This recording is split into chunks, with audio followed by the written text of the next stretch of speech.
Hey! I am super excited today to finally be able to reveal to you the next chapter of Dead by Daylight. As you've seen, we are going into a video game horror classic. We're going to the realm of Silent Hill. Silent Hill was one of the first horror game I played, and I was absolutely fascinated by it. Well, I'm really happy to be able to work with such a fantastic license. Let's start with the map. So there's a lot of really cool locations in Silent Hill. We decided to use one of the most iconic ones. So we bring you to Midwich Elementary School. The two-story building is filled with thematized rooms, so all the Silent Hill fans will be able to revisit that famous location. There's a music room, the chemist lab, there's the nurse office, there's all of these little secrets around. There's obviously this exterior courtyard in the middle of the map. That's a very new layout in Dead by Daylight. Even the clock tower is there.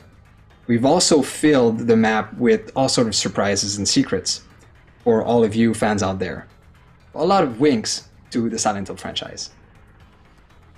Survivor of the chapter is Cheryl Mason. You might know her as Heather Mason. That's how she was called as the protagonist of the Silent Hill game. Cheryl's a very interesting character. She's a powerful protagonist. She's also conflicted, and she went through the ordeal of facing the Silent Hill nightmare. We learned through the Silent Hill 3 narrative that she is the reincarnation of two souls. So we really wanted to show into her perks this duality, and also her link to the dark forces of Silent Hill. So let's talk about the perks. Soul Guard gives you endurance after being healed or after recovering from the dying state. But also, if you are currently cursed, you can recover from dying by yourself. Cheryl's second perk, Blood Pact, links you to the Obsession. So if you or the Obsession are injured, you will see each other aura. As soon as one or the other is healed, you'll gain the Haste effect for a limited time. And last but not least, the third perk, for the first time, gives the power to the survivor to control a little bit the entity. Repressed Alliance allows you to call upon the entity to block generators.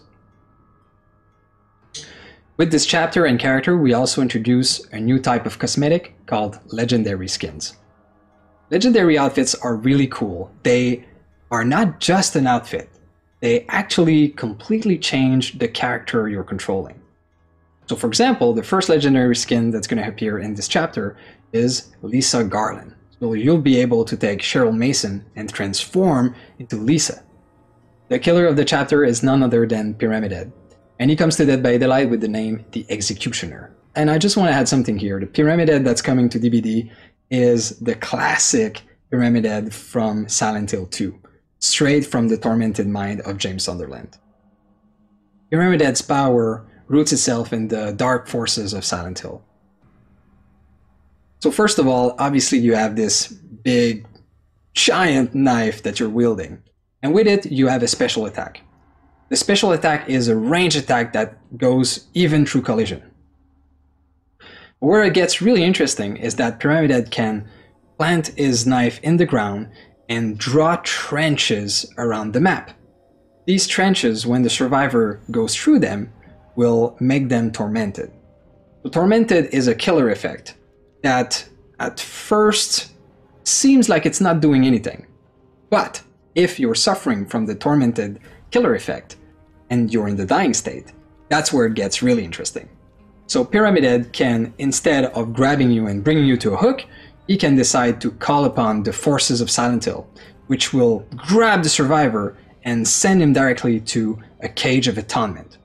The cage is similar to a hook in mechanics. The survivor gets stuck in there, he can get saved by others, and he will go through 3 phases as well until he is sacrificed, just like on the hook. The thing though is that Pyramid Head saves a lot of time. All the grab, the transporting, and the hooking, that's done automatically.